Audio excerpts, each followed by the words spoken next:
Hi, welcome back to Dine with Dad. Today we're going to do a recipe my wife brought to the family called upside down cornbread, and it's rapidly turned into one of our favorite recipes to feed the kids.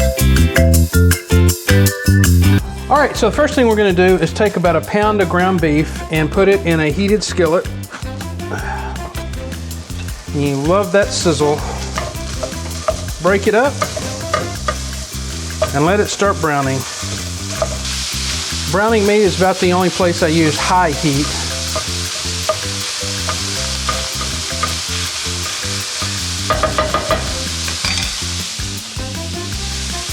A little salt, a little pepper, and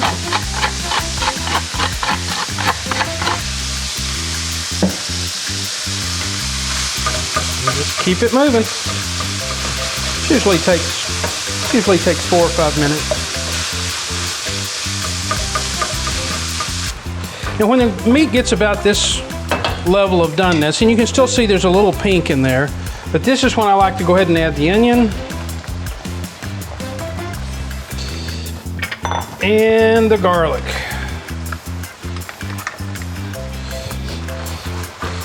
And let the onion and garlic cook down while the meat's finishing up its cooking. Oh boy, and this is when the smell starts to get really good too.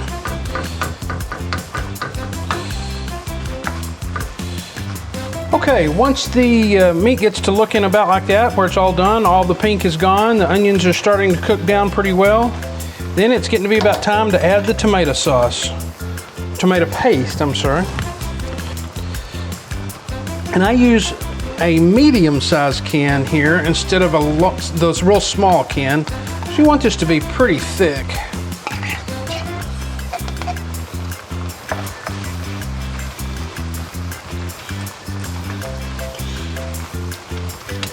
Now, tomato paste is super thick, so I like to have some tomato sauce on hand as well. Just add a little. I'm not going to use that whole can. I'm just wanting to thin it out just a little bit until it gets well mixed.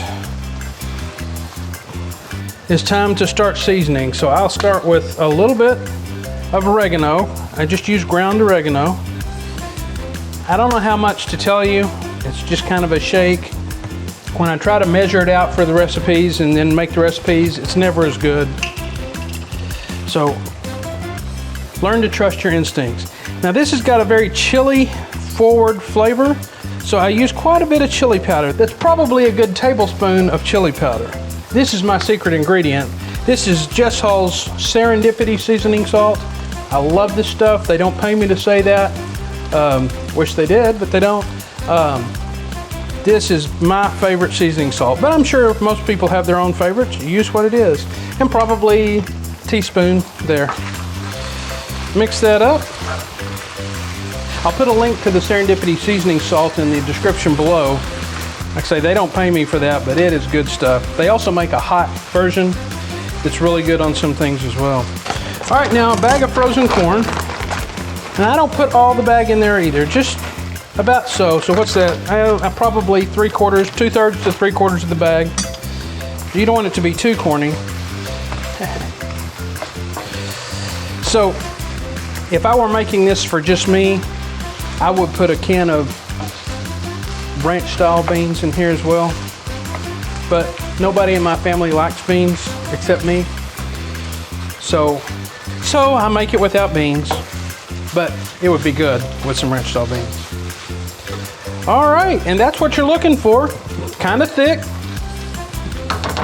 kind of corny, nice and hot, and we're ready to assemble. All right, so now to do the upside down cornbread, we need some cornbread. So I just get a mix from the store. Everybody knows this mix. It's super easy to make. I have done it so many times that I don't even need to look at the instructions anymore, but it's super easy. It's 1/3 cup of milk, 2 eggs, and the contents of the package. So we'll do 1/3 cup of milk, 2 eggs,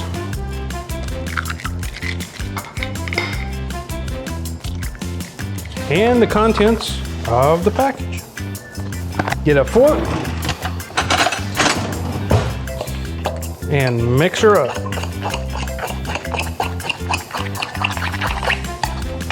You're gonna want this cornbread mix to be a touch thinner than typical cornbread, not much, so maybe an extra tablespoon of milk or so, because you're gonna want it to spread out over the top, you'll see in a minute.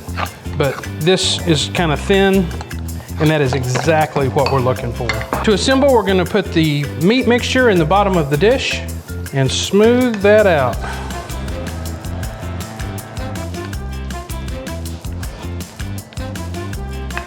All right, next, I said in the recipe about a cup of cheese. I'm just estimating that, but enough cheese to cover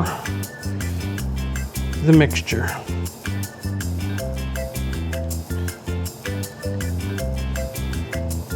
About like so.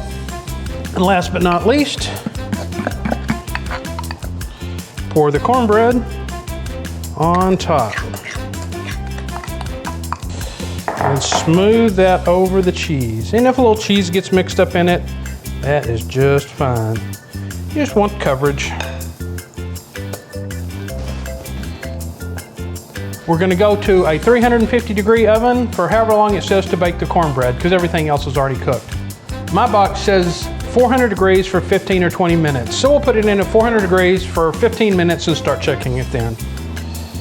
All right, a little over 15 minutes has passed, and it is ready to go, nice and golden brown on top. All right, this is another dish that can really stand to have a 10 to 15 minute rest once it comes out of the oven. It is really hot. So it's rested for about 10 minutes, and we're gonna scoop up a dish and give it a try. There we go. And that is what makes it upside down cornbread. All right, let's see how it came out today.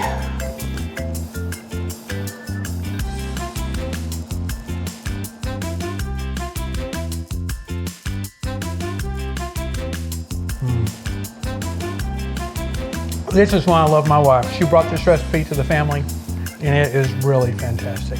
You ought to give it a try, upside down cornbread.